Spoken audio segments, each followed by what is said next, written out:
In the heart of ancient Kenya, where the river Nzoia snakes through the vast lands of the Luo, a legend was born. A warrior unlike any other. A man whose body could not be pierced, who did not bleed, who struck fear into his enemies and inspired awe among his people. His name was Luanda Magere, and his story is one of strength, betrayal, and destiny. But even the mightiest warrior has a weakness, one that lurks in the shadows, waiting for the perfect moment to strike. It is said that when Luanda Magere was born, the elders saw a sign in the sky, a shooting star blazing across the heavens, a symbol of greatness. From a young age, he was different. He grew faster, fought harder, and never lost a battle. It was soon discovered that his body was made of stone. Swords, spears, and arrows shattered upon his skin, leaving him unharmed. The Luo people saw in him their ultimate protector, their guardian against the fierce and warlike Nandi tribe who sought to conquer their lands. For years, Luanda Magere led the Luo into countless battles, each time returning victorious. His legend spread far and wide. The Nandi, unable to defeat him, feared him like a god. They called him the man who could not bleed. Each time their warriors charged, they were cut down effortlessly. Desperate, the Nandi devised a new strategy, not one of spears and shields, but of deception. If steel could not defeat Luanda, perhaps love could. The Nandi elders called upon their chief, whispering a sinister plot. "We cannot kill him with force," they said. "But what if we gave him a wife? A woman from among their own, beautiful and cunning, sent not as a bride, but as a spy." And so, with a great show of peace, the Nandi offered Luanda Magere a wife, a stunning woman with eyes like the moon and a voice like a river's song. The Luo elders hesitated.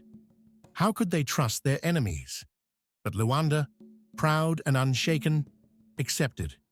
He had never known defeat. He had never known fear. He welcomed her into his home, unaware that the seeds of his downfall had just been sown. For months, the Nandi wife lived among the Luo, watching, waiting, learning. She saw how the people revered her husband, how warriors boasted that he was untouchable, invincible. But one fateful night, as Luanda Magere fell ill, he called out to her. "Bring me water," he said, weak from fever. She obeyed, but what she saw next changed everything. As he drank, his shadow flickered against the wall in the dim firelight, and for the first time, she understood. His body was stone, yes, but his shadow was flesh. It was there that he was vulnerable. That night, while Luanda Magere slept, his wife slipped away into the darkness, running back to her people with the secret that would bring the legend to his knees. The Nandi wasted no time. They gathered their strongest warriors and attacked. As always, Luanda stood at the front, unshaken, cutting through his enemies like a blade through grass. But this time, they did not aim for his body. They aimed for his shadow. A single spear, thrown with deadly precision, struck the earth where his shadow lay.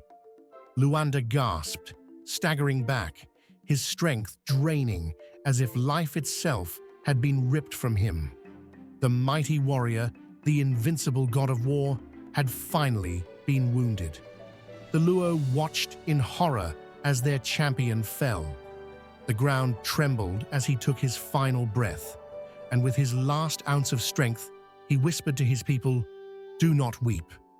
My body may fall, but my spirit will rise." And rise it did. At the place where Luanda Magere fell, the earth shook, and a great rock emerged, said to hold his spirit for all eternity. Even today, the Luo say that his spirit watches over them, that in times of great peril, his strength will return. Luanda Magere's story is a reminder that even the strongest have weaknesses, that betrayal often comes from where it is least expected, and that true legends never die. His tale has been passed down through generations, a legacy of courage, sacrifice, and destiny. And so, the question remains, was Luanda Magere truly defeated? Or does his spirit still roam the lands, waiting for the day he will rise again?